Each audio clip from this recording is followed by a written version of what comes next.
Csizmás Arnold, a Fidesz-KDNP képviselőjelöltje a stúdióban rögzített felvételt választotta riport formájában. A riportot készítette Vig Magdolna.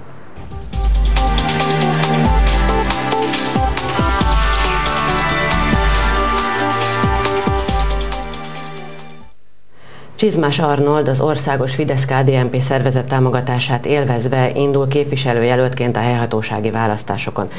Arnold, tudjuk, hogy régóta élsz Szárszon, de azért kérlek, mondj néhány szót magadról. Csizmás Arnold vagyok, 1973-ban születtem Mezőhegyesen, feleségemmel és 2 gyermekem él Balatonszárszon. Van egy üzletünk, jelenleg a Kaposvári Egyetem marketing és kereskedelem szakára járok. Felszólaltál a legutóbbi képviselőtestületi ülésen, méghozzá a nagy esőzések okozta problémákkal kapcsolatban. Igen, mint említettem, többen megkerestek ezzel kapcsolatban. Felvetett bizonyos kérdéseket, amit majd ki fogunk vizsgálni. Miért nem folyik le a víz a Balatonba, milyen konstrukciós hibák vannak, miért nem sikerült hamarabb bejelenteni a katasztrófavédelem felé ezt a problémát. Miért nem tudott az önkormányzat segíteni a rászorulóknak, akár homokzsákokkal vagy közmunkásokkal. 4 évvel ezelőtt a polgármester úr megígérte, hogy rendbe teszi a vízelvezetőrendszert, sajnos erre nem került sor. Bár mondta, hogy 10 éve megvan már a terv, csak ezt meg kellene valósítani, ehhez természetesen van pályázati lehetőség is. Szórólapot már eljutott a település lakosaihoz, ezen felvetetted a gyors településfejlesztést. Mit értesz ez alatt?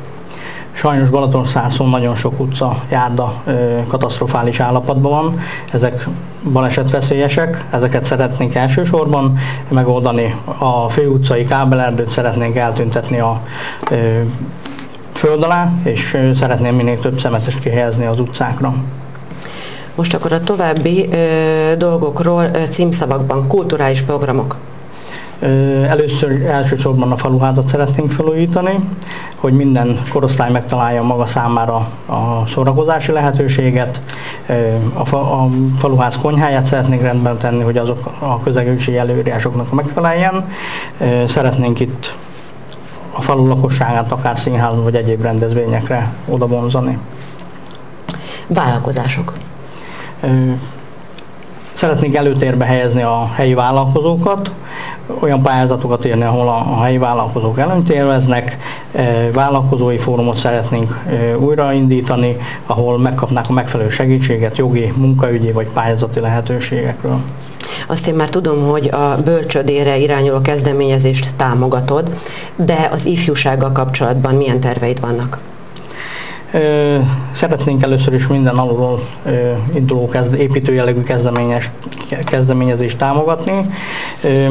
Az ifjúságnak szeretnénk itt helyben kialakítani olyan szórakozási lehetőséget, hogy ne kelljen a szomszéd településekre járni neki szórakozni. Olyan munkahelyeket szeretnénk teremteni, ahol a helyi ifjúság el tud helyezkedni, természetesen nem csak ők.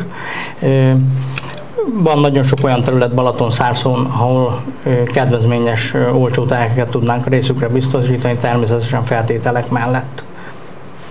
Milyen segítségre számítasz munkád megvalósításában?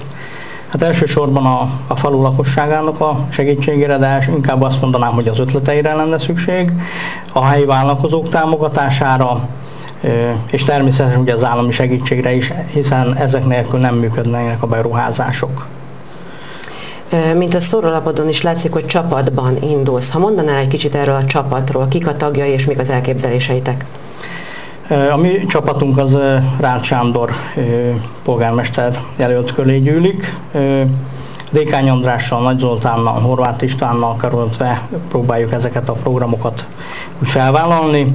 Ők azok, akik nyíltan föl is vállalják ezeket a dolgokat, és mivel egy fecske nem csinál nyarat, szeretnénk, ha mindenki mellénk állna, és gondolkozzunk, tegyünk együtt Balatonszárszóért, és szeretnénk, hogyha október 12-én a mi csapatunk kapná a legtöbb szavazatot.